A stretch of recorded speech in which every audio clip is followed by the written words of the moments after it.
Sugar is I found over here, one of the worst things for your brain. It is horrible. More of a keto diet is what they're now saying is the research shows. And that's really, really important.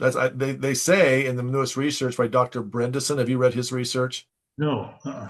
Yeah, Bredesen and Dr. Heather Sanderson. They have a couple of great books out. He's got the most research out there. So keto diet. We have a contrast oxygen machine here as well. And of course, colon hydrotherapy.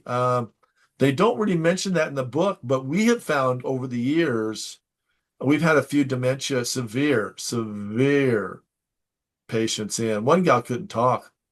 And simply doing the colon hydrotherapy. Well, think about it. Transverse colon, all the connections to your brain come out of transverse colon. So all those neurotransmitters, all those neurons in your gut have got to fire and wire those nerves. Well, if you got old poop just laying there, you're constipated. You're not moving that stuff through. Those nerves can't fire up to the brain. 80% of your serotonin gets made there in transverse colon. The following information is for educational and entertainment purposes only and is not meant to diagnose, treat, prevent, cure, or prescribe for any medical or psychological conditions. Seek out the opinion of a qualified healthcare professional if you need medical attention. The guests of this show provide their own opinions and may not represent the values or beliefs of Living Waters Wellness Center or Whole Body Detox Show. And welcome everyone to today's Whole Body Detox Show. I'm David DeHaas from Living Waters Wellness Center.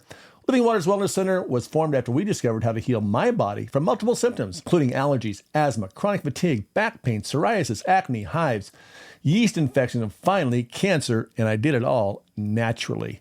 After 20 years of trying numerous different treatments, medical treatments, cleanses, iridology, muscle therapy, acupuncture, acupressure, homeopathy, naturopathy, those experiences led us to discover that recipe that led to become known as the 4 Natural Laws of Healing.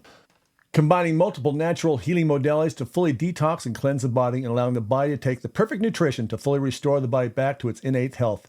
This became known as a 10-day healing retreat. We've helped thousands of people just like you get their health restored so they can live their life to the fullest. And if you want to learn how you can get your body back to living your best life, go to livingwaterscleanse.com, click on that link, 4 Natural Laws of Healing, and watch the video, or call the office at 208-3789-911. Good morning, everyone. David DeHaas from Living Waters Wellness Center, where miracles begin by healing from within. And today I have a unique podcast and radio show today. I have special guest George Visger.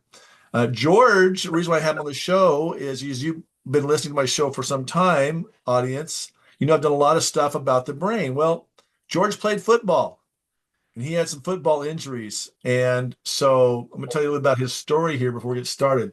He attended the University of Colorado on a football scholarship, majored in fisheries biology, and played in the 1977 Orange Bowl. He was a 3-year starter at defensive tackle, selected in the 6th round in the 1980 draft, and played for the 49ers for 2 years.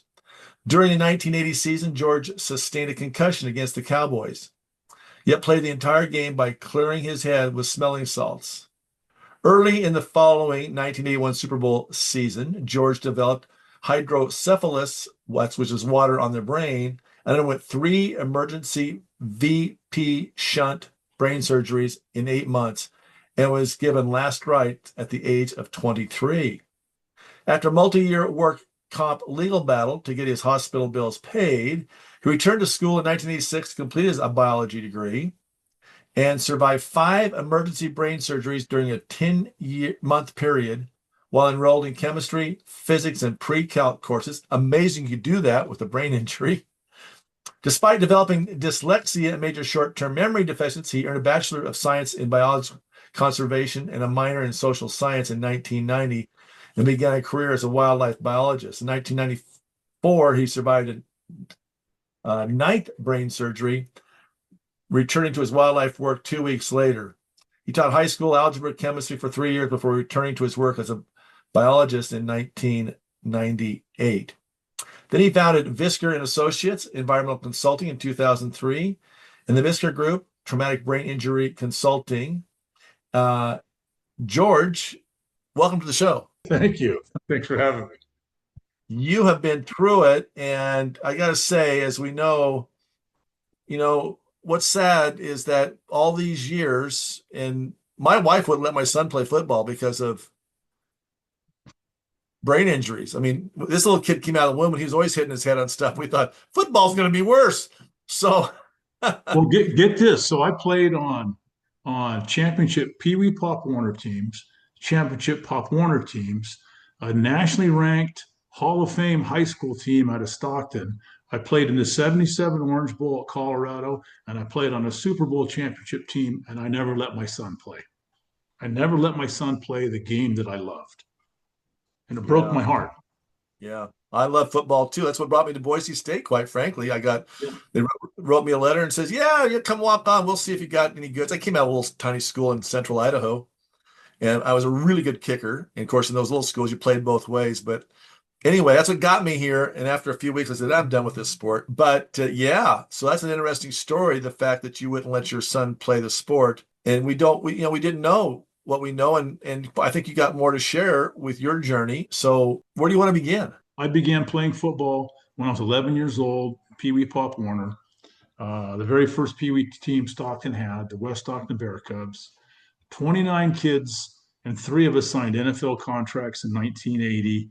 And our safety was Vaughn Hayes, who went on to Major League Baseball All-Star career. So we had 4 future professional athletes on a little 29-man pipsqueak squad. And in my third year of Pop Warner, I was knocked unconscious in a stupid bowling ring drill and hospitalized. Only missed 2 games. Went on to play at Amos Alonzo Stagg High. My 2 years on the varsity, we were 21-1. We lost a bowl game my junior year, the only game we lost. And nationally ranked my senior year, ranked 3rd in California, actually behind the co-national champs. And then I was a good student too. I was always a good student. And I mean, my goal from the time I played in Pee Wee Pop Warner, I wanted to be the greatest NFL player ever lived, and I wanted to be an oceanographer. And my dad never finished high school, drove a beer truck. He dropped out of high school when Japanese bombed Pearl Harbor, like people did, fought South Pacific, and his ship was decommissioned after the war, and he ended up meeting my mom. And, and he raised 6 of us kids in a little 2-bedroom, 1-bath house. And my goal was to make it NFL. I wanted to buy my folks a house. I wanted to buy my dad a boat. I was going to be the savior, right? And so I knew to get there, I had to get a scholarship. So I had good grades, and I started lifting weights religiously in 7th grade. In my bedroom, my nickname, my first year in Pop Warner was Clang. I was so knock-kneed and skinny, the coaches said they could hear my knees clanging clear across the field, right? My nickname in Little League was the Cat. Sarcastically, the coaches go, man, Visger, you're quick as a cat running those bases. But you know what? I was just a tough, focused kid. And I started eating 10, 12 raw eggs a night in milkshakes and bananas in my milkshake, peanut butter, lifting in my bedroom with a little crummy set of weights. And my bedroom was the 1-car garage that my dad and his buddy converted into the quote unquote boys' room for my 2 older brothers and I. That's where we slept. And I would lift weights out there every night. And after 3 years of lifting, I get into Stagg High School my sophomore year, and I'm like 6'2", 148. Okay, still right. And my sophomore, or 158, excuse me. And I kept hammering the weights. And then between my end of my sophomore season and the first game my junior year, I come back. Now I'm 6'3", 215. I put on like 55 pounds. And then I started slowing down growing up, and I started putting some husk on, and I kept hammering the weights. And by my senior in high school, I was 230. I was running a 4.940 now, not like a 9.940. Yeah. And I had great grades, and I had scholarship offers all over the country. I took recruiting trips to University of Washington, Hawaii. So I was going to major in oceanography, Colorado. But I knew wherever I signed, I wanted to be able to hunt and fish. So like the UCLA's, and I didn't want hot weather. Stockton, California, we had no air conditioning in my house. 114 degrees during the summer. I'm like, I want cold weather and I want to be able to hunt and fish. And so when I signed at Colorado, the first words out of my old man's mouth were, what the hell kind of school of oceanography they have at Colorado? And I said, I got a major in fisheries biology. So I was a fisheries major there. And I made the travel squad my freshman year, which was one of my goals, and then earned my starting position spring ball my freshman year. And I started 3 years there. And were you a Did defensive lineman at the whole time? Yeah, Is I that was your? defense. Yep. And then by then, and then my goal, my senior season, it was like, okay, and I knew I wanted to be drafted. And back then they had 12 rounds of draft. And I knew I wasn't going to be like a high round pick, they've been telling me, oh, you'll be a middle round. What that could mean anywhere from fourth to you know what I mean? Because there were 12 rounds back then. So my goal, I wanted to go on the first day, and ended up sliding in sixth round to the Jets. Actually, originally I was the 149th pick in 1980. By now I'm 275 pounds. I'm bench pressing 460 pounds. Still Wow. still ran a 4940. I'm bench pressing 460 pounds. Still Wow. still ran a 4940. And actually, when I first got drafted, I wasn't quite that big. They had me put some more weight on. But so I go back to camp at New York at Hofstra University, and I knew that they had Joe Klecko, defensive tackle, who's now in the Hall of Fame, right? One of the greatest ever play. I knew Marty Lyons was a defensive end they drafted the year before, All-American out of Alabama. I knew Abdul Salam was one of their other defensive tackles. Okay, I'd never heard of this Mark Gastineau dude, right? So I come into camp and I'm feeling pretty studly, right? I'm 6'5", 272, bench pressing 460. This backup, this Mark Gastineau comes in, and I'm like, he's 6'5", 284. He ran a 4.40. Oh, We had three guys on the team that could beat him in the 40. Two were gold medal sprinters, Wesley Walker and Lamb Jones. One other guy could be, and he's like 12% body fat.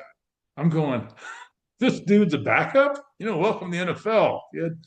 And so, anyway, I battled through preseason camp, and I got cut after the third preseason game when they cut down to like 60 players. They keep 55 and who were you with at that time? Who did you get drafted by?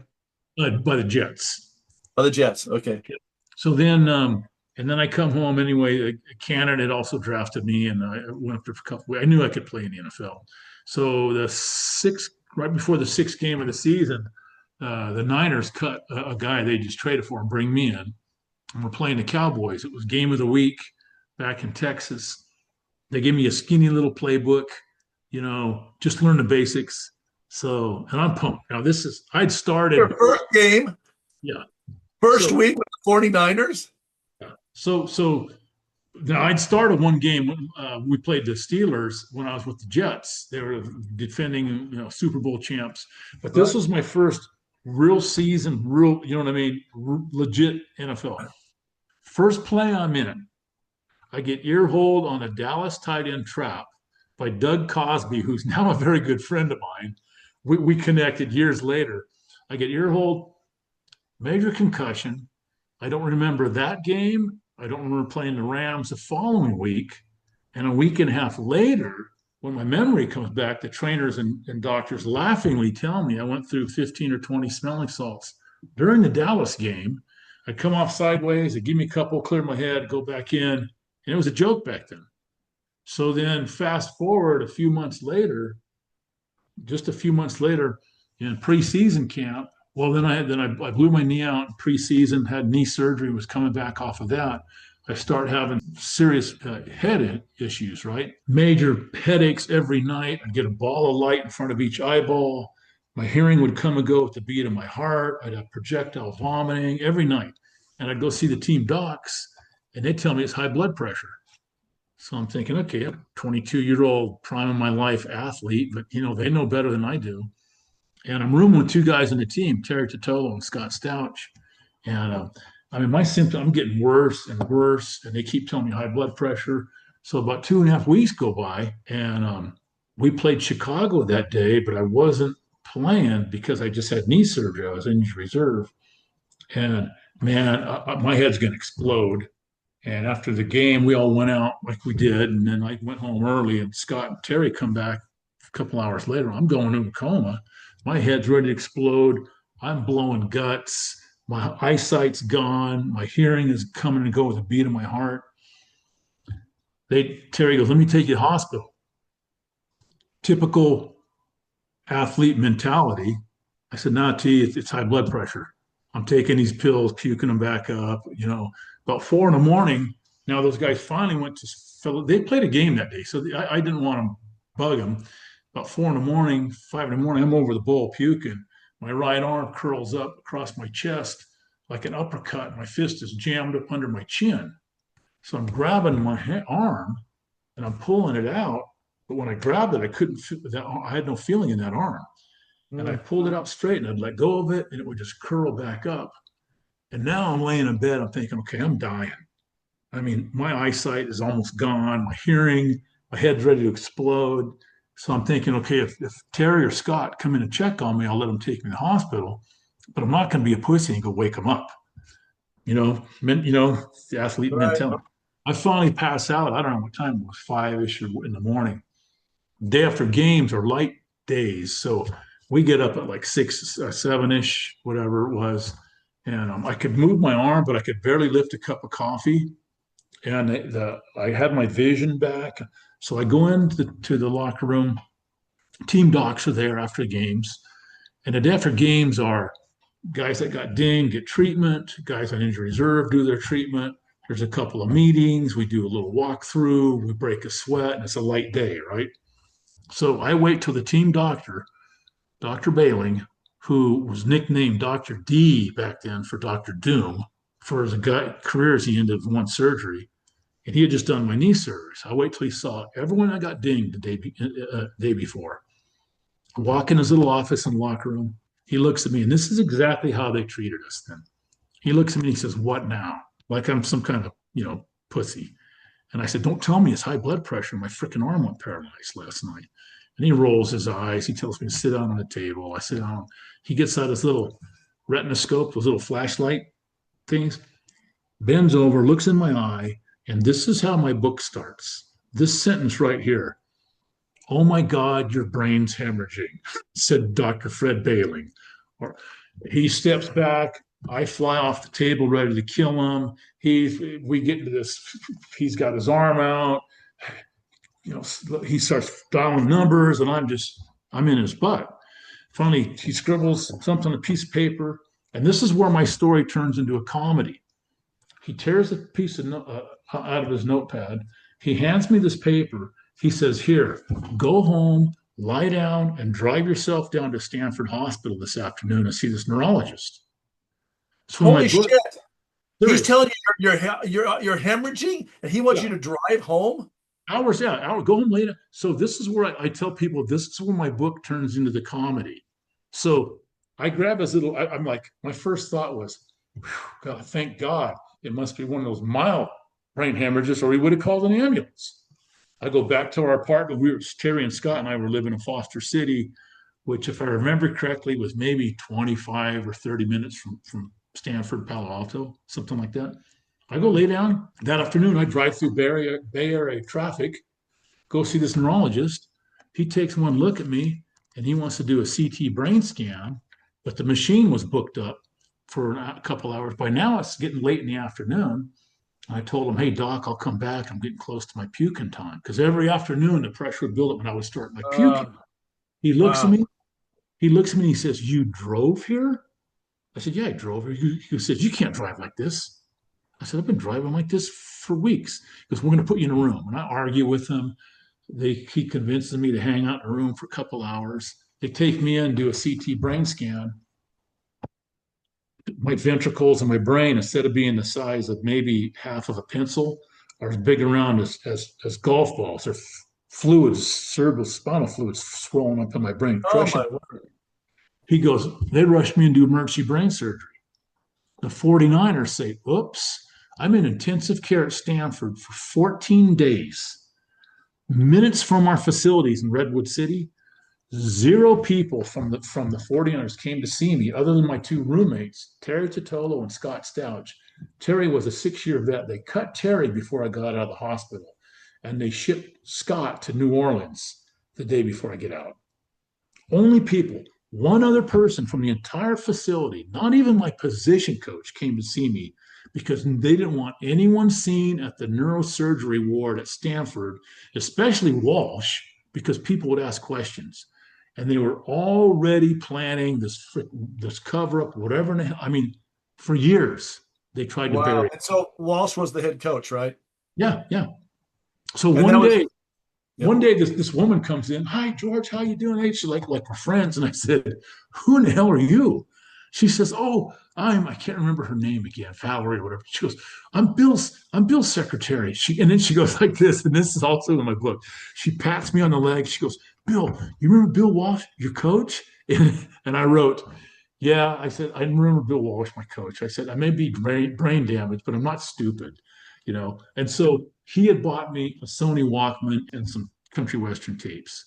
And at the time, I thought, man, that's really cool. I mean, this guy I must be really important to him. Never had the balls to come in to see me though, because people would ask questions.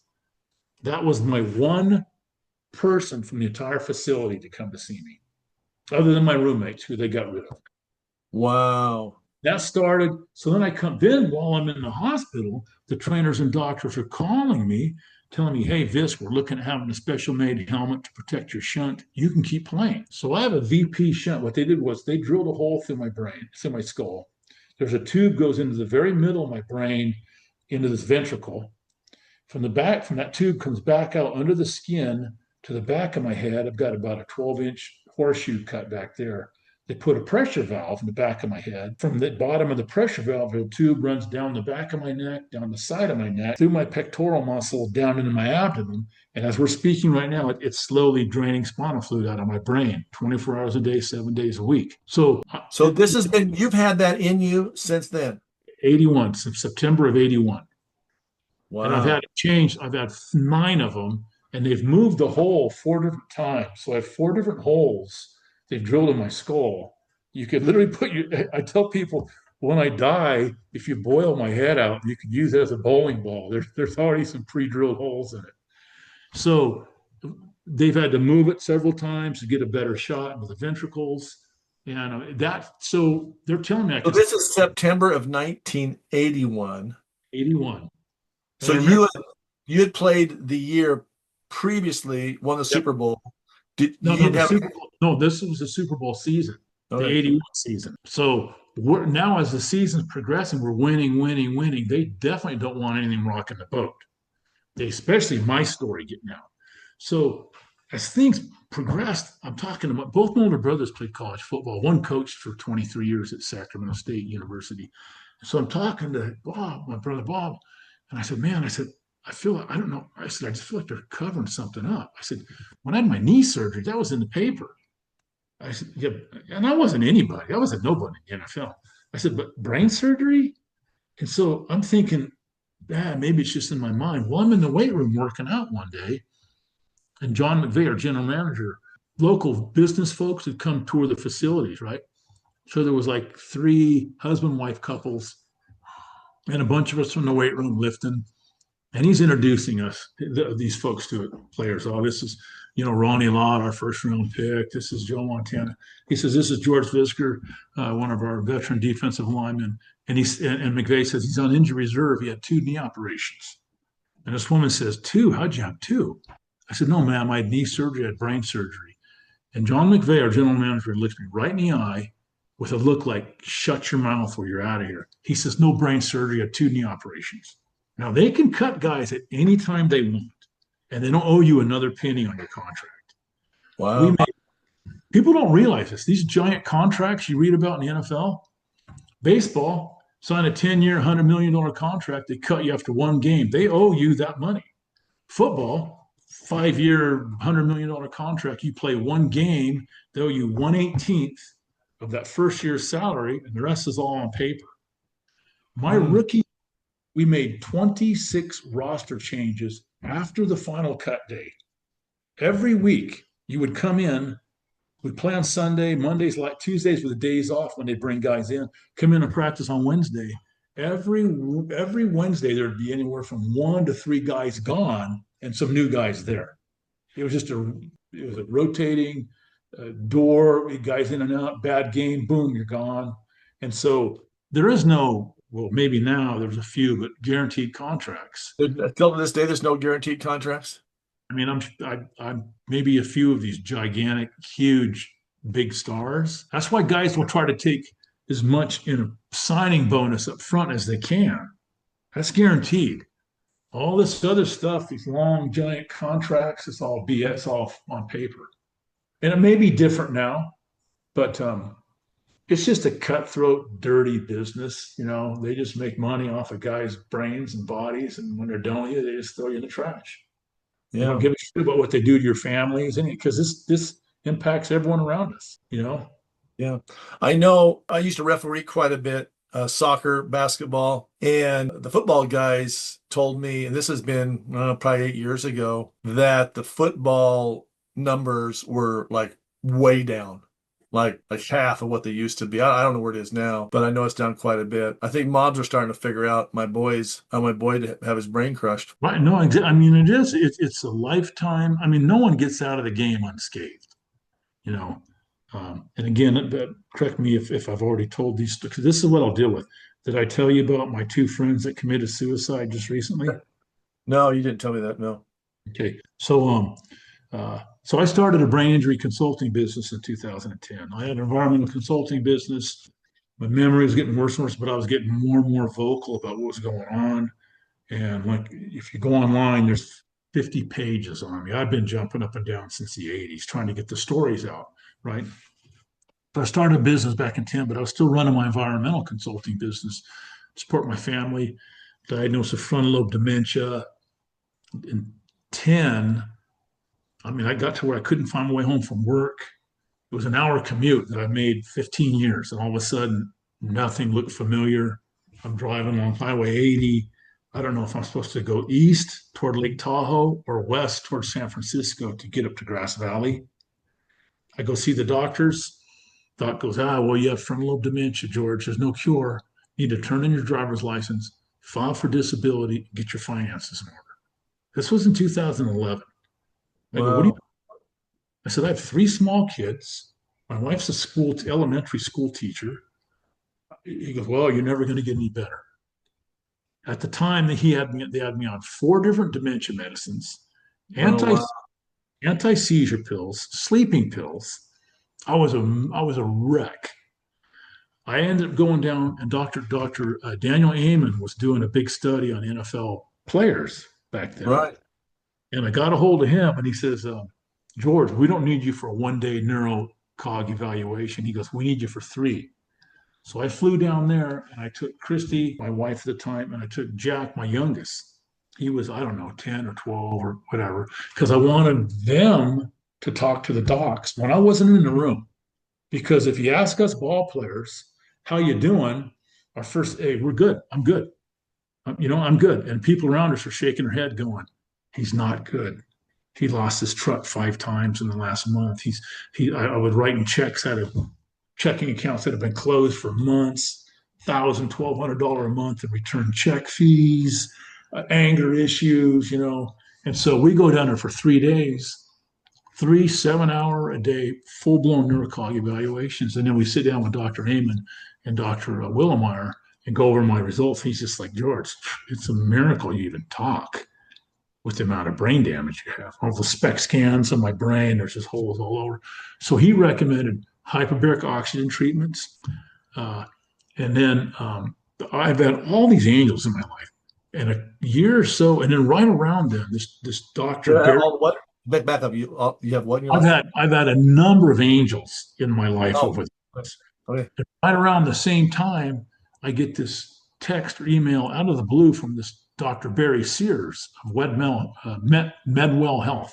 You've been listening to my conversation with George Visger, a former football champion with the San Francisco 49ers back in 1980 and 81, and how he healed his concussions. So if you've had concussions or PTSD or any of those brain issues, we're going to continue this. This is going to be a week 2 show because we had so much content here. And the end of week 2, you're going to be given the steps that I suggest that you take to heal any kind of brain issue. And that'll be a download found in that podcast that will air next week, only on KIDO and on our podcast, The Whole Body Detox Show. You'll find those links to the download for the special protocol that you will need to heal from any brain issue. So you want to tune in next week as well. Be sure you share this with a buddy or a friend. If you're listening on the podcast, do give us a Google review. Go to livingwaterscleanse.com. There's a big G right there. And if you're on the podcast, you can just give a review right there. We've got to educate the America so we can heal our sick care crisis. And you, my friend, can just forward this to somebody or share it with them, and they can start getting the education they need to live their best life. Until next week, I'm David DeHaas from Living Waters Wellness Center, 208-3789-911. Have a blessed week, my friends. Once in a lifetime, a healing tool comes across your path that can really change the ability for the body to heal naturally and quickly. We have found such a tool, and it has changed the way my family lives and how our clients at Living Waters are helping to heal their body. It's called phototherapy, and phototherapy is the ability of your body using waves of light to turn on your body's ability to make its own stem cells. No surgeries, just simply a little Band-Aid sized patch that can activate your body to make stem cells. As you age, you're producing less and less stem cells, and by age 60, you're making none. So when it comes to healing and repairing, it is a long process. We can now speed that process up by using phototherapy.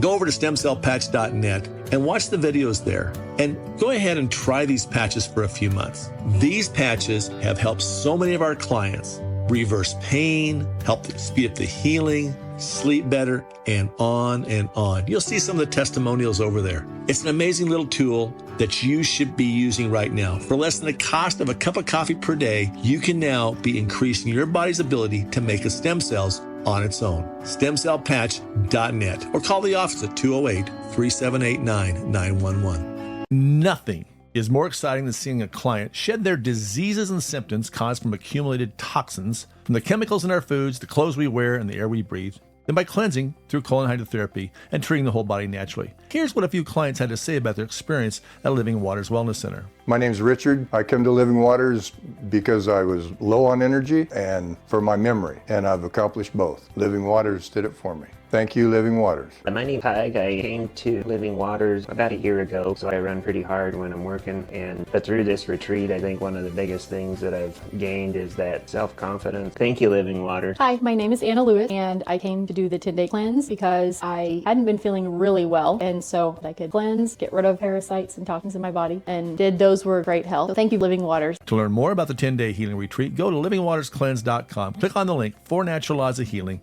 and watch the video and check out this hundreds of clients who healed from their symptoms under the Success Stories tab, or call the office at 208-3789-911. That's 208-3789-911. The preceding examples may not be typical of your experience, may not be right for you. Talk to a healthcare professional to see if cleansing is right for you.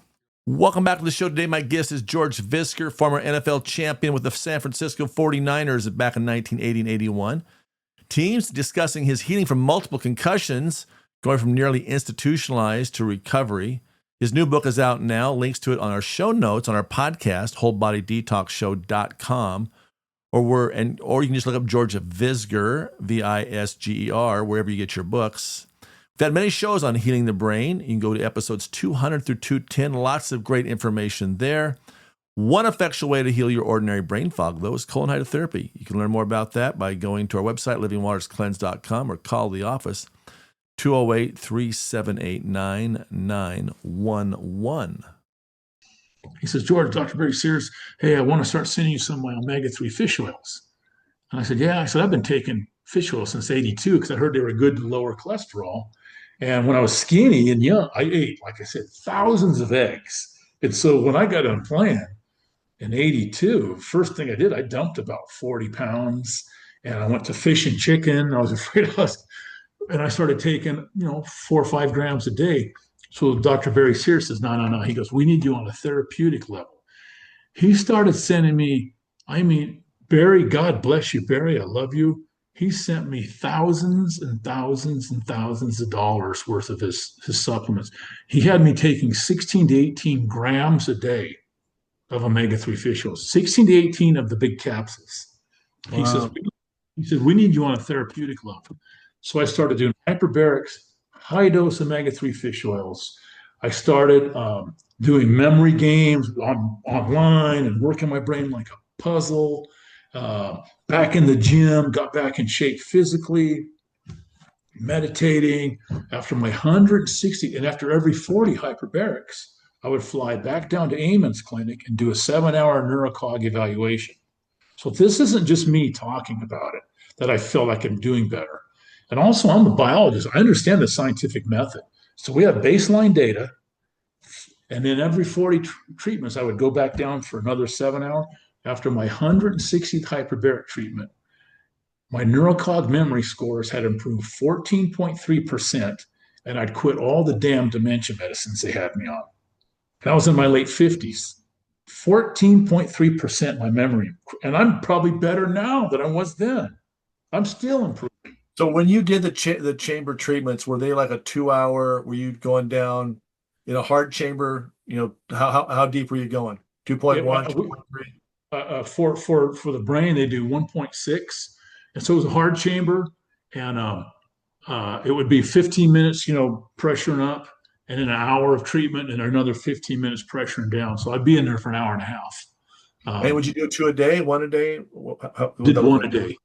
1 a day. Actually, maybe we were doing 2.6 atmospheres. I got to remember. But so it was an hour of actual treatment and 15 minutes up, 15 minutes down. And would you do 2 a day, just 1 and 40 days in a row? 1 a day. Yep. And 5 days a week? I was doing 5 days a week. Yeah. Okay. So, and then by that time, my whole life had imploded with my memory. I lost my environmental consulting business. I lost my kids' home in 2011. Christy and the kids moved to Sacramento. We were up in Grass Valley, an hour away. They were living at grandma's little 2-bedroom house, kids sleeping on air beds and couch. I slept at the hyperbaric clinic for 2.5 years on the floor. Another one of these angels, Mike Greenhall, another one of these angels, who's I call him Brother Mike, treated me, let me sleep there. After about the 40th, treatment, the travelers quit paying.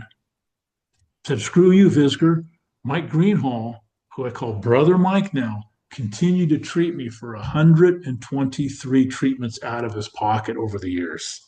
So travelers insurance. So let's go back into. Well, I want to add a couple of questions before we get into that, because I know that's a major part of this.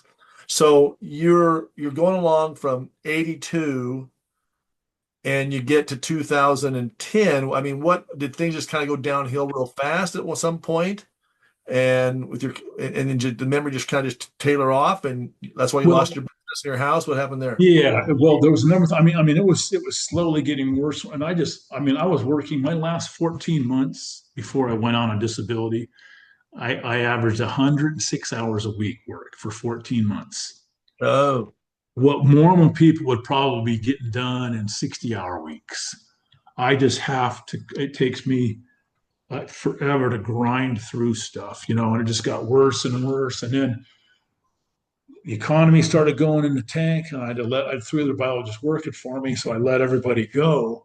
So I was trying to do business development, do these environmental surveys, write these big environmental reports and plans, do the billing, do accounts receivable. Well, poor Christy, my wife, she'd say, you're working all these millions of hours and no money comes in. Well, I would forget to bill projects or double, triple bill big clients, and they cut me off, and it just all imploded. We lost everything. Oh, wow. Literally, we lost everything. But then, you started these hyperbaric treatment. Hyperbaric, you started that in 2011. 10 or 11, yeah, right after I went to Amen the first time. Could have been 10 even.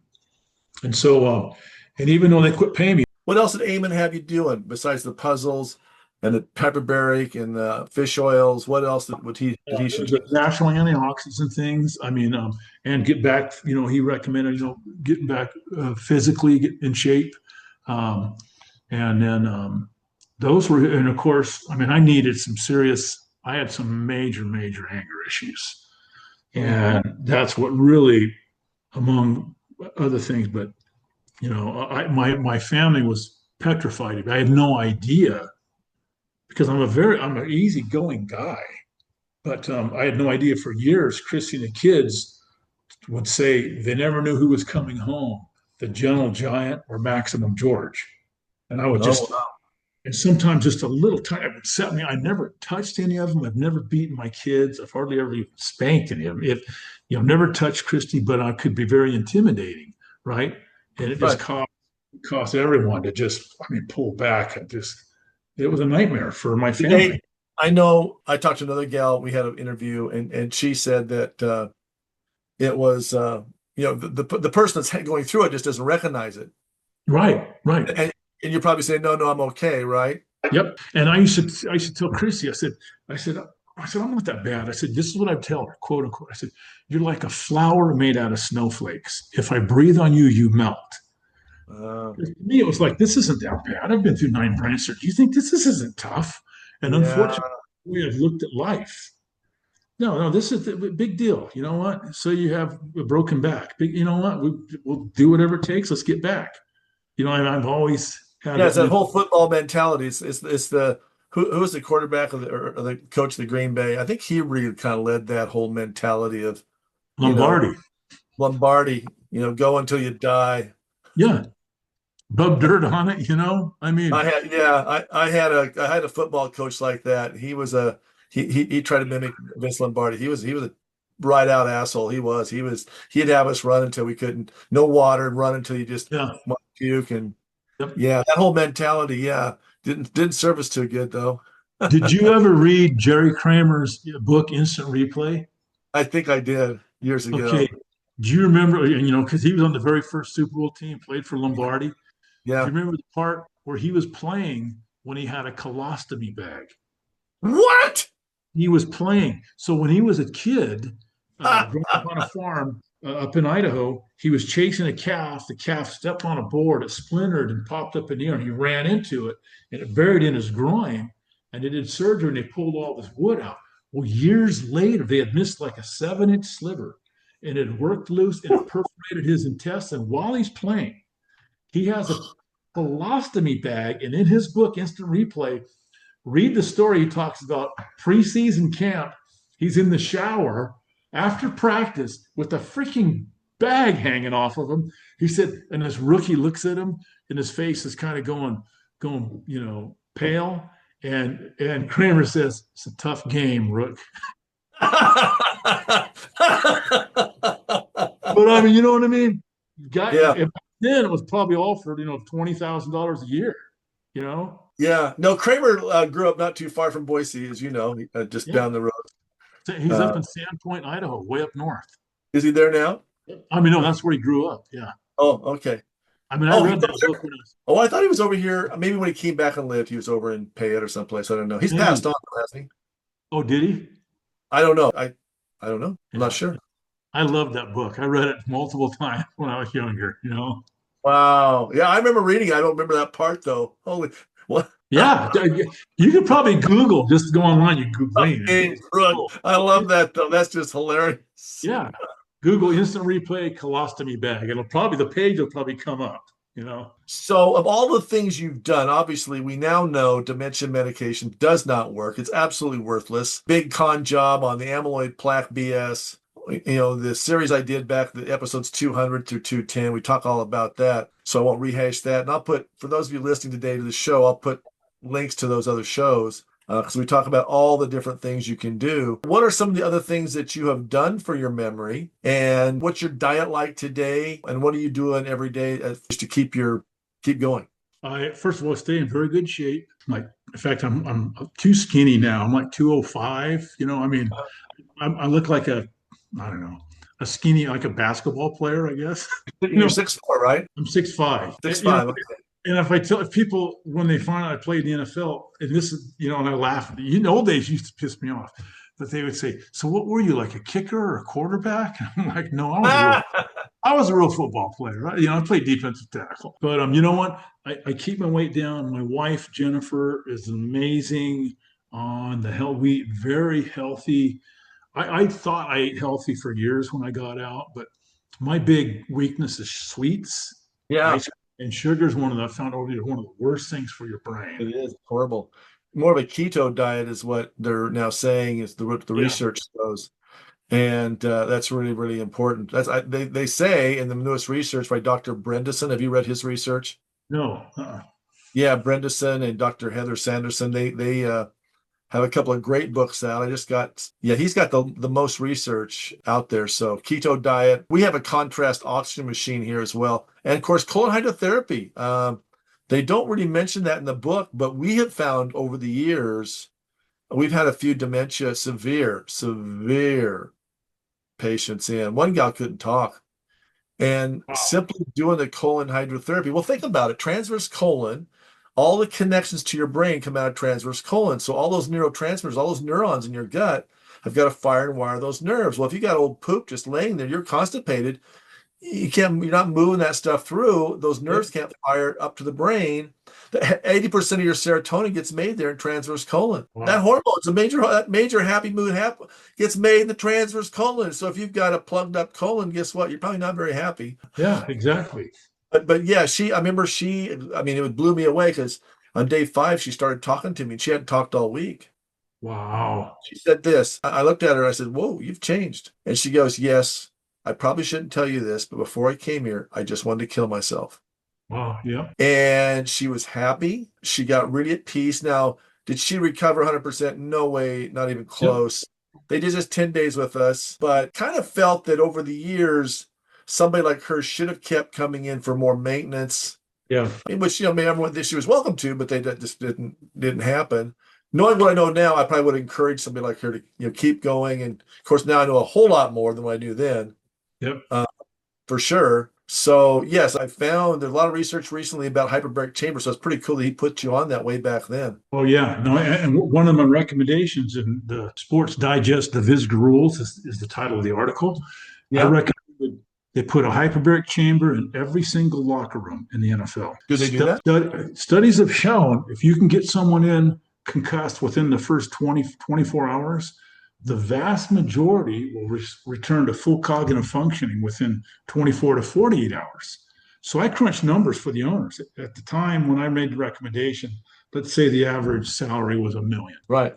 There were 16 games. And so you have a guy out for concussion for 5 games. Okay. But you get him back in 2 if you had hyperbarics. The cost of 3 concussions you could pay for the chamber because you're paying those guys anyway when they're injured.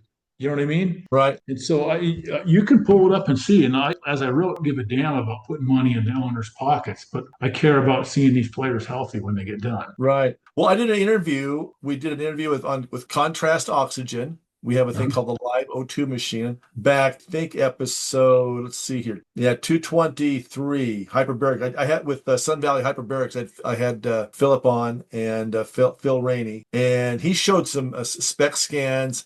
He treats a lot of veterans. He treated a veteran who'd, of course, been in war, and he was also an MMA fighter. So his brain was pretty beat up. But the difference in those scans, pre and post, was absolutely amazing. It's like on mine, too. My first scans at Amon's clinic during that 3-day evaluation, it looks like a honeycomb.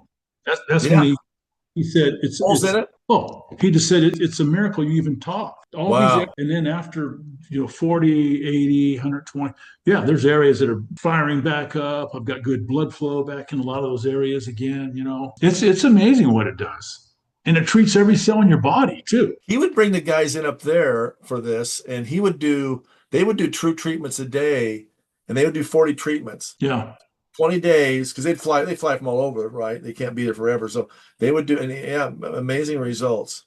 Yeah. I'm a huge proponent. In fact, I was asked to present, which I did. I presented at the International Hyperbaric Association's conference in 2011. It happened to be in America. And they had me. I went down to the 3-day conference and I gave an hour-long PowerPoint presentation on just my own experience with it, Yeah. I wonder how many teams actually have the chamber. You wouldn't have any idea, I suppose, but no, but I do hear some have the multi-place. Because here's when I wrote to the NFL, I said, get multi-place chambers. You could hold meetings in there. You can. You can have meat, you can get treatment. Guys are icing, and they're treating their whole body, their entire body, not just the brain. Oh, the Every whole cell in your body. inflammation. Yeah, yeah. It increases mitochondrial activity by 800%. Wow. It's new neuronal growth, ATP production, the fuel that powers us, Right. 1,600%. It's all it is, and it's oxygen. Just breathing oxygen under pressure. Well, I'll tell you a quick story. In 2021, I got sick with the hantavirus, and I was close to death. I missed 2 months of work. I never miss a day of work. I didn't come down to the office I missed a whole 10-day cleanse, which I never ever miss those, because we're a small business, we run the thing, right? So Yep. one of my former employees worked at a place called Hyperbaric for hyperbarics, and she found out about it. And my massage therapist, they both, David, you got to go do this. David, and I was just, I was so weak, and you can't think clearly. And it's like, okay, but I can only do one thing today. And then so I finally scheduled it. And Jen, bless her heart, she met me on a Saturday morning when she's not normally open. She takes my vitals and she says, David, you barely qualify to get in this thing. I said, okay. So I get in that big chamber and I slide to the back, and I'm thinking to myself, how in the heck am I going to get out of this thing? That's how weak I was. I mean, my whole body I lost 30 pounds in 15 days. Not a great weight loss program. My ribs literally just kind of came apart. I didn't know at the time, but I thought, man, I must have a massive cancer, or I don't know what's blowing up, but I hurt. I couldn't sleep at night. I had to sit up in a chair. I was doing all kinds of things. Everything I could think of to do. And that door opens up. She just grabs the mattress and she pulls me out. And I go, oh. I stand up and I start talking. And both my wife and her go, oh my gosh, that's the David we remember. Wow. Yep. My wife was screaming at me every night. She came home, she goes, don't you die on me. Don't you die on me. And I went, and so I did hyperbaric chamber. I think I don't know how many, 2 or 3 times a week. And I did a session of 20 right away. Yep. And that was a big game changer for sure. Oh, huge for me. Yeah. Biggest game changer I ever had. And I watched those spec scans that Phil produced, and I was like, oh man, I sure want to have a chamber. But I do have a contrast oxygen machine. And the next week I interviewed the people from Live O2. Now on this machine, you get on, you pedal really fast, and it's like you're training at high altitude. And the machines are only $6,500 or $6,000, but not very expensive compared to, say, $100,000 hyperbaric chamber. Right. Hard to sell. Yeah. And then you go oxygen negative for a couple minutes, and you go oxygen positive. And what you're doing is you're forcing those cells to pop open and suck in that oxygen and pull it in after you've negative. And so I have my mom doing that about 5 days a week right now. Wow. And what the cool thing about the story on this is I first got one. I thought, I heard this story. I don't know how, it was just a God thing. I heard about it. Called the gal, send me one, took it up to my parents up in North Idaho. And my friend David, his mom had full on Alzheimer's. She was in bedridden, wheelchair, can't walk, right? He said, my mom's sick. I mean, I got to get her to a hyperbaric chamber. And I go, well, got to come to Boise. Well, I can't get mom to Boise. Yeah. The hospital came, and the hospital said, yeah, she's going to die in a few weeks. Yep. No, I didn't want to mess with it. Dave, after I hung up, he called the people and bought a machine, had it sent out, hooks it up. Now she can't get on a bicycle. She can't do any exercise. So he just moves her arms up and down. And then he, 10 minutes, I think, is all he did. Moves her arms a little bit, does the contrast, takes the mask off. She hadn't talked to him in 2 years. She began talking to him. Wow. And she lived another 2.5 years. Did she really? Wow. She got off all medications. She died with no medication. When he took over her care 7 years ago, she was on a whole bunch of meds, got her off everything. He took 24-hour care of her. He's an angel. He's a saint in my book. I mean, what he did was incredible, because obviously he couldn't work. He was a sole caregiver. And then later he says, yeah, David, now she's feeding herself. When she fed herself so fast, she choked on her food, and I had to rescue her from that. That's a very common symptom of brain injuries, TBI, is the choking thing. That is, you can pull it up. It is a very common symptom. It's with your reflex nerve system. So what else are you doing today for this? I know you're doing a couple other things. The big thing for everything that has happened, we know he's in control. I thank him for everything I've been through over the years, or I wouldn't be right where I'm at right now. Right. Are you eating more of a keto type diet? Are you eating more meats and fats and that kind of thing? And You know what? I'm an avid outdoorsman, so we'll have venison and elk in the freezer. In fact, I killed a bear a few weeks ago. We're about done with him, eating him up. I just got back 3 days ago. I was up in Oregon with two of my old Colorado teammates, two of the Brock brothers, and Astoria. And we salmon fished for 3 days, and I came home with about 35, 40 pounds of salmon. Oh, wow. So we're eating a bunch of fresh salmon. We took out the whole yard here. We put in a food forest. So we're growing a bunch of tons of our own fruits and vegetables and herbs. We're running 8 head of chicken. We've got a herd of 8 and actually down to 7. One died last week when we were gone. But so we get a handful of organic eggs every day. And we're on well water, and we eat. And we're at the gym. My wife is in amazing shape, and we're at the gym almost every day. We're not. Awesome. And we eat well, we meditate, we take care of our bodies, and your mind follows. And you're taking some supplements, I'm sure, as well. Anything particular? You know what we take? Gosh darn, my big thing is both of us. We really struggle with sleep, especially me. Yeah. So I do a lot of we call it our sleepy mix, but. I'll do right before we go to bed, L-tryptophan, magnesium, some omegas. And she's got a whole little packet, whole little handful for me. And then, of course, I do lots of omegas for my brain. Right. I'm still, high dose, not like I used to, but I'm down to maybe 6 grams a day. You know. And hey, honey, what else do we take for the sleep stuff? He's got this woman's on top of it. Let me tell you. That's awesome. It's great too because, like I said, I used to think I took good care of myself, and I was not even nowhere near in Jennifer's. Jennifer. So some nights we take that one, and some nights we take this one. So This one herbal. one is called it's from Via Herb Gaia. Sleep Support. It's called Sleep Through. And then the other one is Sound Sleep. Sound Sleep. Yeah. So sometimes we take that one, and sometimes we take the. Got it. Yeah. So we alternate on those, and then this is melatonin with 5-HTP, and then we take a bunch of different kinds of magnesium. Magnesium, yeah. Yeah. Stuff, yeah. Then the L-tryptophan. L-tryptophan, yep. Okay. All right. Yeah. Have you found today where you're at now, how much do you say your cognitive memory has improved since 2011? I mean, from 1 to 10, you're a 1 back then, being very bad. Today, where you at? You're 9, you're an 8, you're. You know what? I'm a hell of a lot better than I was in 11. I was a mess. We're providing a free PDF download on how to heal your brain naturally over on the podcast Whole Body Detox Show. Go over there and click on the link in the show notes. I hope you enjoyed today's show. We've got more for you to learn about how to heal your brain. We've got a PDF file that you can download by going to our podcast. And while you're there, give our podcast a review. I'd really appreciate it. And also share this information with friends or buddies who could use a little brain help. This is going to be not just for people who have concussions, but any kind of memory issues. We're going to have a delineated steps of what you can do to keep your brain healthy and actually prevent losing your memory. Now, George got beat up on the football field pretty well, but you probably got kids that have maybe had some traumatic experiences on the soccer field or basketball or baseball or whatever. You're going to want this information, so go over there and download it. It's absolutely free. And while you're there, give us a review. Do share this podcast with your friend or a buddy. You've got to get the world healthy, and we do that by education. Grab George's books wherever fine books are sold.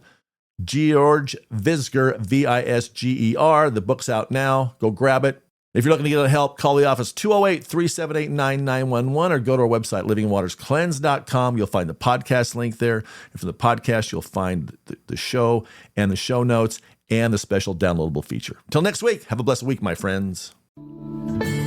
Once in a lifetime, a healing tool comes across your path that can really change the ability for the body to heal naturally and quickly. We have found such a tool, and it has changed the way my family lives and how our clients at Living Waters are helping to heal their body. It's called phototherapy, and phototherapy is the ability of your body using waves of light to turn on your body's ability to make its own stem cells. No surgeries, just simply a little Band-Aid sized patch that can activate your body to make stem cells.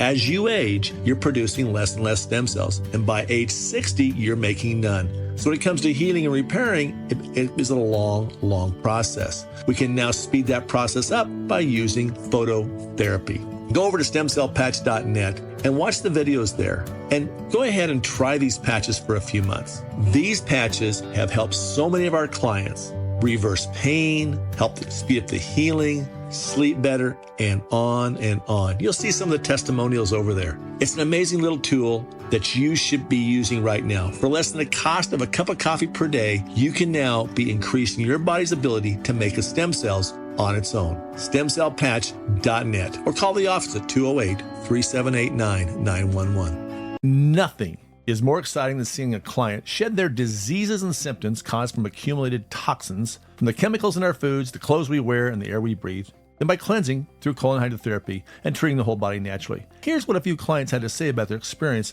at Living Waters Wellness Center. My name's Richard. I come to Living Waters because I was low on energy and for my memory, and I've accomplished both. Living Waters did it for me. Thank you, Living Waters. My name's Peg. I came to Living Waters about a year ago, so I run pretty hard when I'm working.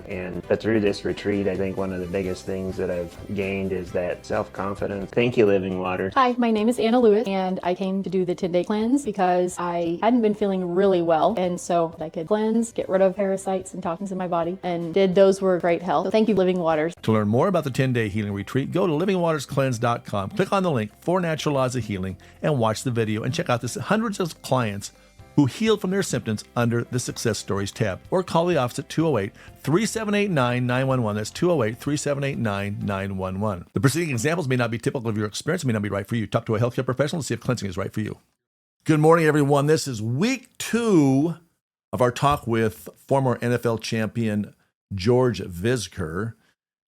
There's quite a lot of content in my interview with him, and it's about healing concussions and healing the brain. And so I felt there was enough information there, especially if you've got kids or grandkids playing sports, playing football, playing some of these head injury ridden sports. You're going to want to listen to the way to heal the brain, because there's a lot of people that get concussions.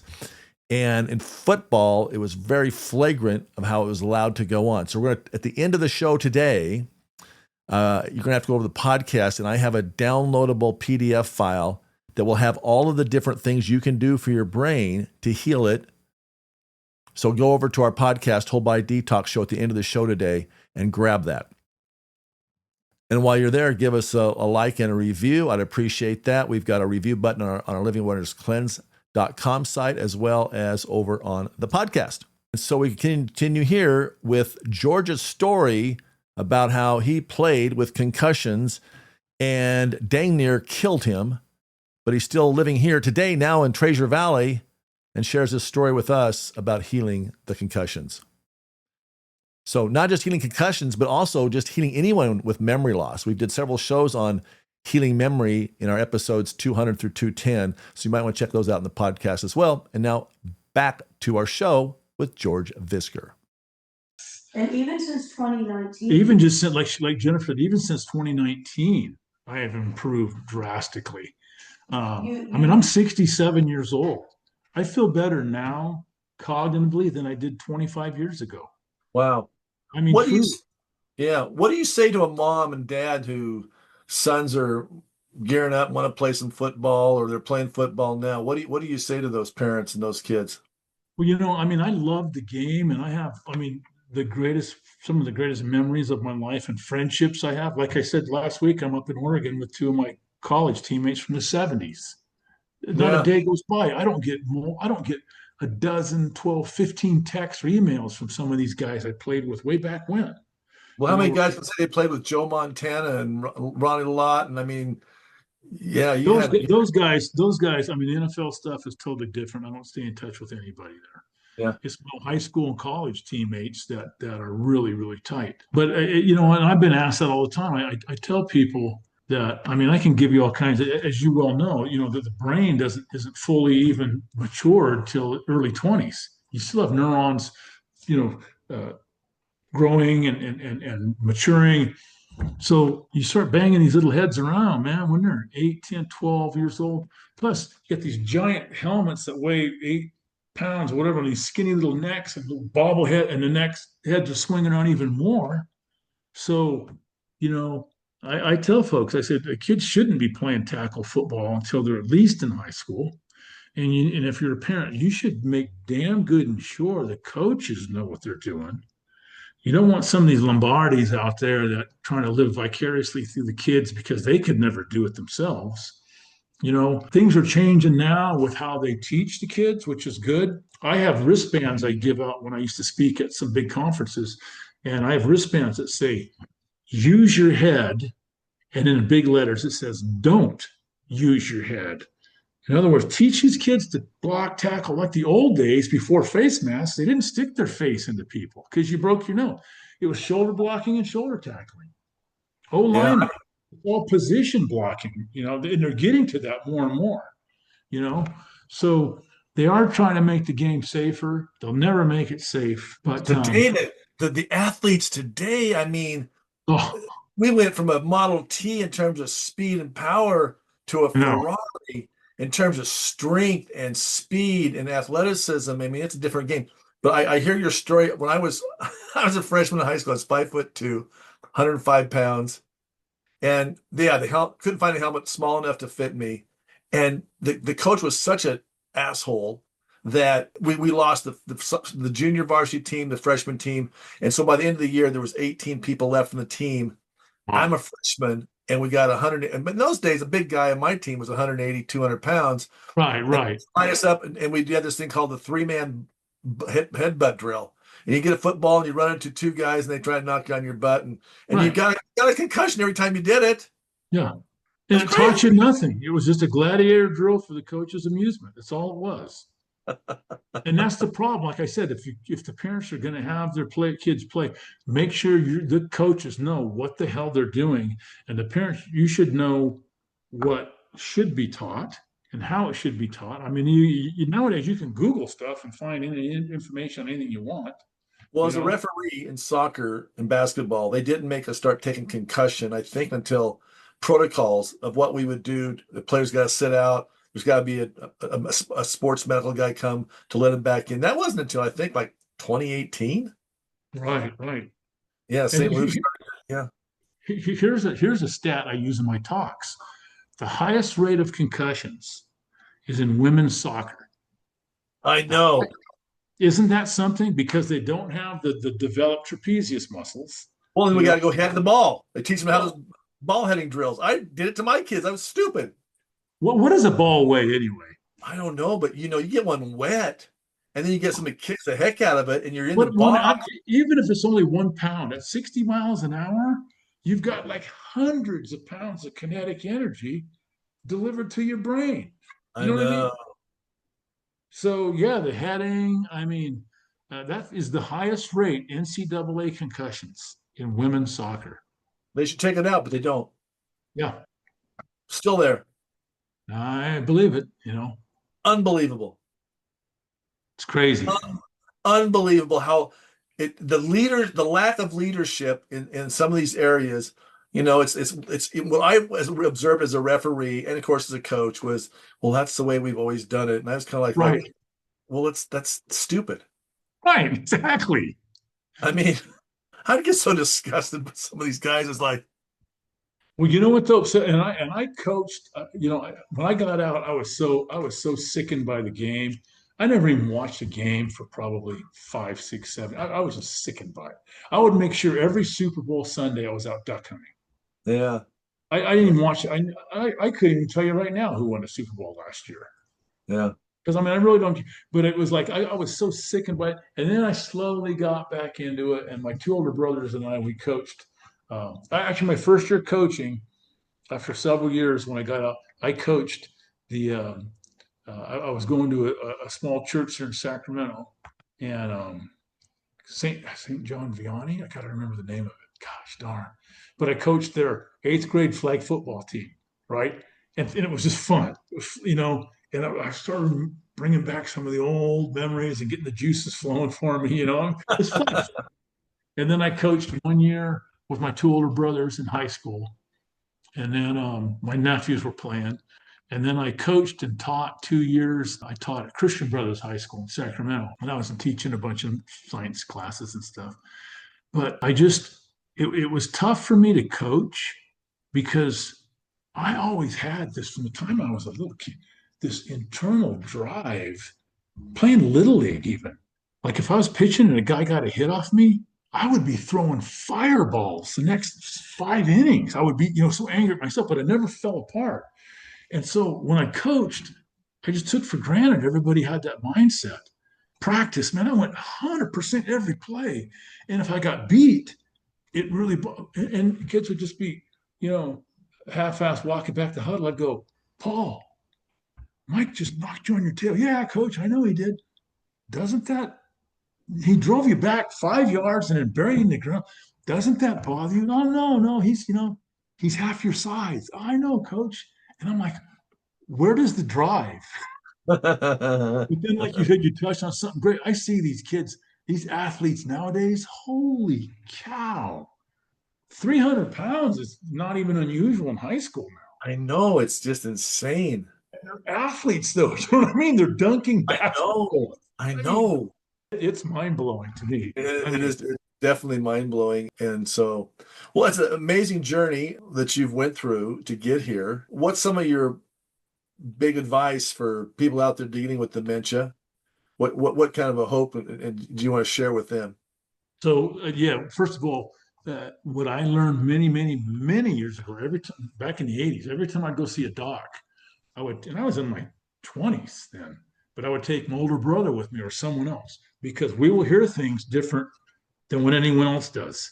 Doctor would say something to me, and I'm like, oh yeah, and I walk out and hey, he said I'm good, and then my brother would go, but he also said jadoon, jadoon, jadoon, and I'm like, oh really? Because a lot of times we'll hear what we want to hear and we focus on that. So I learned over the years, I would sit down before I go into doctor's appointments and I would talk to all my close. Now it's my wife, used to be my older brother, nephews, whatever. What's gone on with me last time I went to the doc? Oh, you did this, you forgot this, and I start writing because I won't remember. I'll write down things and then I'll say, what questions do we need answered? And I have my own questions.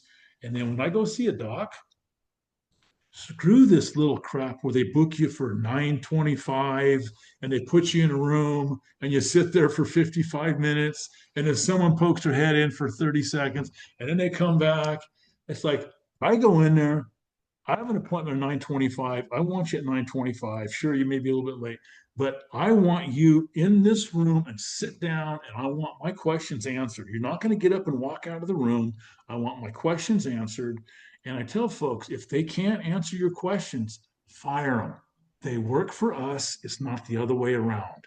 Find somebody that will work with you. And I found people over the years, my neurosurgeon and neurologist over the years learned to work with me, not but I would go in with pointed questions. I would do my homework. Some of my alternative treatments that I've done, the hyperbarics, the fish oils are easy to do. Natural antioxidants, concentrated cranberry juice, blueberry juice, AKI, however they pronounce it, juice, reduces inflammation, How many lion's mane? Are you taking any lion's mane at all? What's that? Are you taking any lion's mane? Oh yeah, we do lion's mane. Another thing too, neuroplasticity. Okay, now they're finding out that you can regrow new neurons, do things out of the ordinary. If you're right-handed, I force myself to write left-handed every other day. Whole areas of your brain that may not be damaged start firing up. Try driving home a different route every single day. You're not an automatic pilot where you don't even think. Now you have to think, okay, do I go west or, and your mind is firing up. And so you're using parts of your brain that we don't use and it can take over for damaged areas, Yeah, I have my mother walking. I have her walk backwards. Yep. She got pretty good at it. I have her, she's 86. I have her walking and I have her tossing a ball, or I said, Mom, today I want you to when you walk, say the alphabet backwards. Awesome. Or I'll have her carve the alphabet on the roof of her mouth with her tongue. Yep. Two things at the same time. The other thing I found too, in fact, this kind of thing came from, where did I learn this from? Eamon or somebody? I don't remember. I've subscribed to so many things, but Japanese walking they found. That's 3 minutes fast walking and then take a normal pace. And then you go about 3 minutes regular pace and 3 minutes fast pace.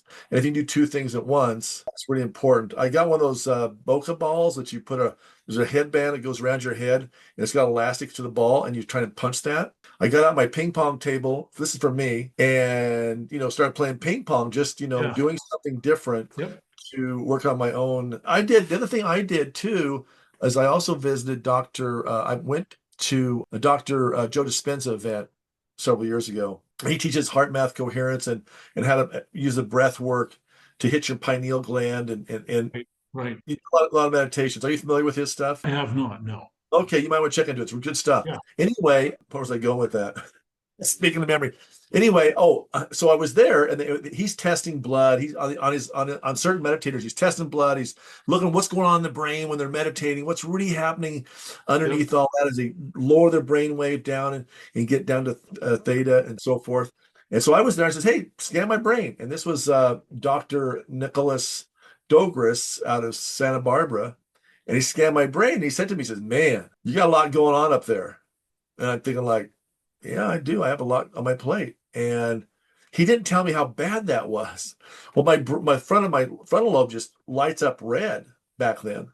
Yep. So I went to Sandpoint to Dr. Linda Larson. I had her on podcast, I think somewhere around 153, somewhere in there. So she's been trained by him. Interesting story with her is her daughter had fell off a horse. She's a horse competitor, and such bad brain, like 3 times, super bad concussions, had to be in a home, be taken care of at 27 years of age. And so she went on a seek and find how to get her brain back. And she found Dr. Nogris, changed her whole occupation, got trained. Now her daughter functions on her own, can live on her own, completely turned her around. So I went through 15 treatments in 10 days. So 2 treatments a day. Made a huge difference. That also made a huge difference for me. I would do that again. That was pretty good. What's the treatment called? It's called Neurotherapy North Idaho. Let me find it here real quick for you while we're talking. And that's Dr. Nicholas Dogris. He's in Santa Barbara. You can probably Google him, Nicholas Dogris. And then my computer's going really slow.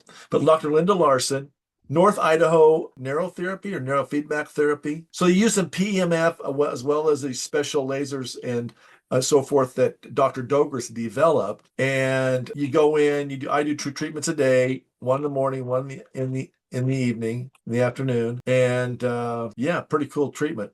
Yeah, let me tell you some of the stuff. I've made myself available as a lab rat. I've done electrostimulation. I did craniosacral therapy. So this is interesting. You remember Ricky Waters, Heisman Trophy winner? Yes. Okay, and then had a great NFL career and then stepped away because he was smoking the hoogie. And then he came back after a couple of years. He got into craniosacral therapy and came back and had some of the best years of his career. Well, he several years ago, he contacted, I think there were 7 of us, and had us back to Florida for a week-long, just fully immersed craniosacral therapy treatments. And we had guys 10 years vets. We had all kinds of guys. He brought me back because he had been reading up on me and all my brain injuries. So we did full week where we would have anywhere from 2 to 4 therapists on each one of our body. And we were in the therapy room for 7 hours a day. And that was pretty amazing. A totally different. 7 hours? 7 hours a day. We did full immersion, hardcore. Usually you have one clinician on you at a time. We had 2 to 4 on each one. We're all in one giant room, all laid out on these tables, and they had like 20, almost 30 of these craniosacral therapists there. And they worked on us, and it was pretty amazing, some of the results we had. And then so the second year he did it again, and I was the only one he brought back for the second time. There was like I said, 7 or 8 of us there for a week at the Epplinger Clinic. Pretty doggone stuff. And for the people who are listening, can you explain craniosacral therapy? Can you explain that? All it is, so your skull has the sutures, the cracks. If you took an x-ray of it or had a skull in your hand, you see all those little cracks. Those are sutures, they call them. And so those are designed so parts of your skull can actually move a little bit as you have more cerebral spinal fluid created. So they're made to slide around just a tiny bit. Well, us ball players, all the head banging, those plates just get locked together. And so craniosacral therapy is designed, and it's not through like cracking or chiropractic stuff. It's just light, gentle touch to release different systems, your lymphatic system, to get that flowing again. And the first time we went down there, after a couple of nights, and they had all the ball players, separate from the therapist. And we're all sitting around having dinner one night. And a couple of the guys, like Williams, he played like 10 years, defensive tackle. We're all talking, looking at each other, going, "Hey, man, what is this stuff?" Well, we know Ricky.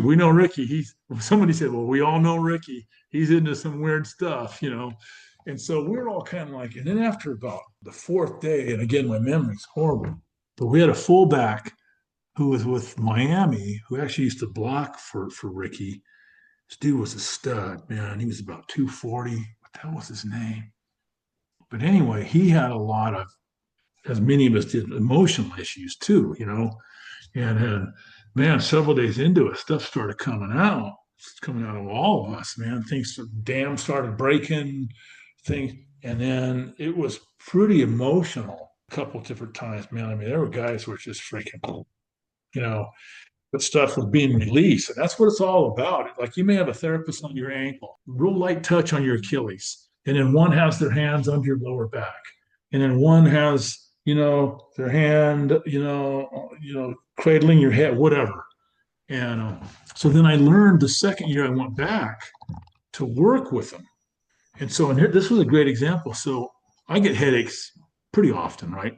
And so I get up one day and I've got one of these just, headaches going. We go into our 7 hour that day, so I'm in on my table and they're doing all this stuff. But then I learned to work with them. So they're got their hands on me, and it's quiet in there. And they said, "Well, how you doing today, George?" I said, I got this killer headache. And one of them says, "What can you do about it?" I said, nothing. I've got this blockage in my brain, between my ventricles at the aqueduct of Sylvius. I know right where the blockage is, and the back two ventricles fill up with fluid. And one of them says, "Well, do something about it."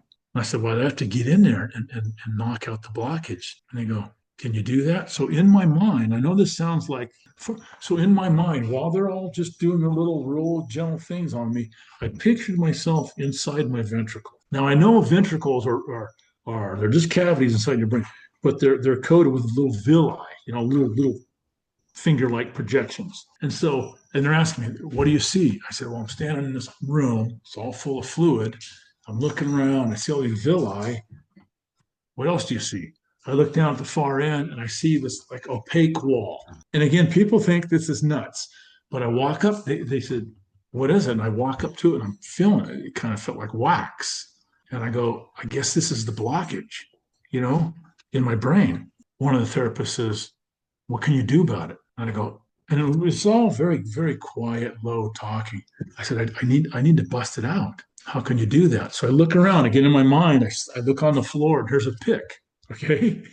And I picture myself picking up this pick and I start chopping at this opaque wall. And as I'm chopping, these big chunks of like wax are coming off. And I'm in fluid, right? I mean, so they're not falling.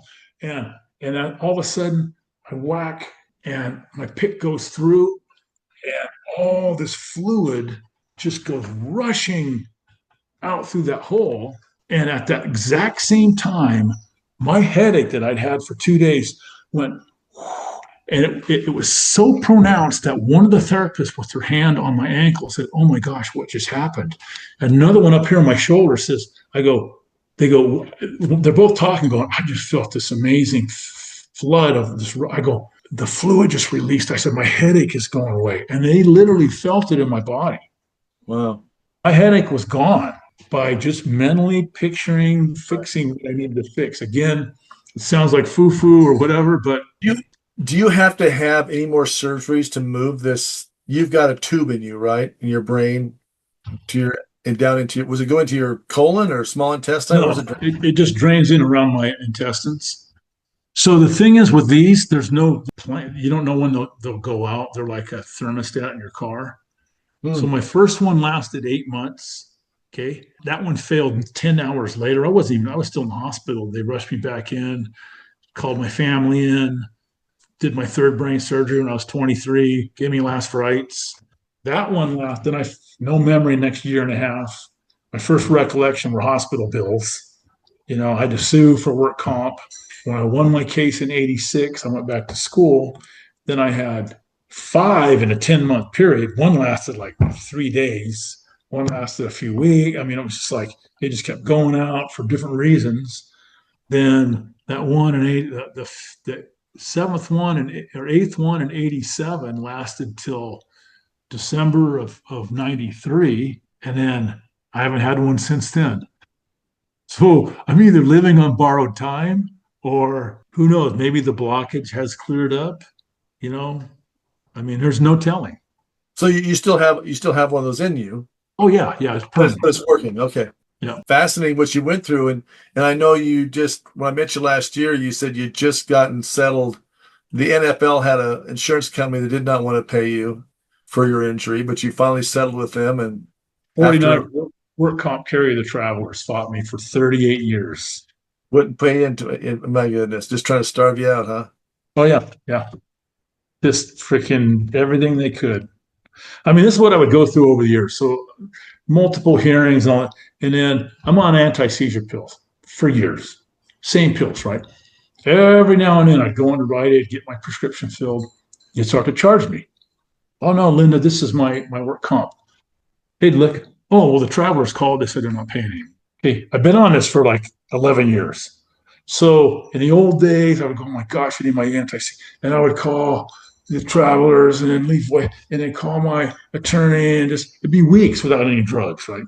Well, I learned to play their game. I had my claims adjuster in Dallas, Texas on speed dial. Okay. The last couple of times this happened, this is what I would do. Oh yeah, you have to pay now. Excuse me. I'd step right out of line, hit speed dial for my claims adjuster in Dallas, Texas, get his voicemail. They never answer the phone. Yeah, Paul, this is George Visger out in California. I go, I know who I am. The brain damaged NFL player. I said, I'm standing here in line at Rite Aid, and I was just notified that you and the Travelers have now taken over my medical management. I just want you to call Rite Aid and myself and let us know who's financially liable for when I have a grand mal seizure driving home and kill somebody. So please call Rite Aid and call me and let us know who's going to pay the bill when I have a seizure driving, and because of your medical management. I'd hang up, and sometimes I would hardly even get home. Or the next day, Rite Aid, hey, they called and they approved it. Oh, really? What a shock. But see, most people would just go, oh my gosh, I have to pay for it now. Yeah. Figure a $26 billion industry like the Travelers, if only 5% of their patients bought into this, I got to pay for my own prescriptions. They're making hundreds of millions of dollars a year on screwing prescriptions. I mean, it's a business model for them.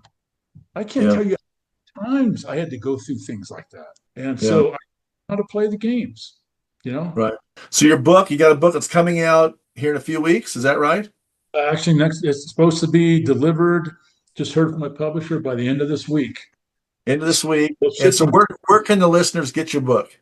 So they can go to author George Visger bookstore.com. Author George Visger Visger bookstore.com. Bookstore.com. Long one. Okay, I'll put this in the show notes for those listening on the radio and podcast.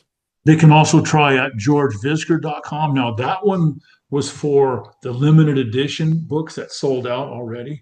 Mm-hmm. And then these should be available at Amazon and Barnes and Noble shortly. And so again, the book title is it's Facing Giants, my 30 battle. Say it again. Facing Giants, my 38-year battle. And the Giants I had to face were the $19 billion NFL, the $26.2 billion Travelers, and hydrocephalus. 3 giants I faced for 30, and it took me 38 years to settle my case. And we kicked all 3 of their butts. Good for you. And we're going to use it, do some good. Yeah. That's awesome. What a story. George Visger, thank you for being here with the show today and sharing your knowledge and wisdom, and good luck to you, my friend. Thank you, Dave. Appreciate you having me. God bless you. Ladies and gentlemen, we'll have all this information in the show notes on the podcast, wholebodydetoxshow.com, links at livingwaterscleanse.com. Until next week, have a blessed week, my friends.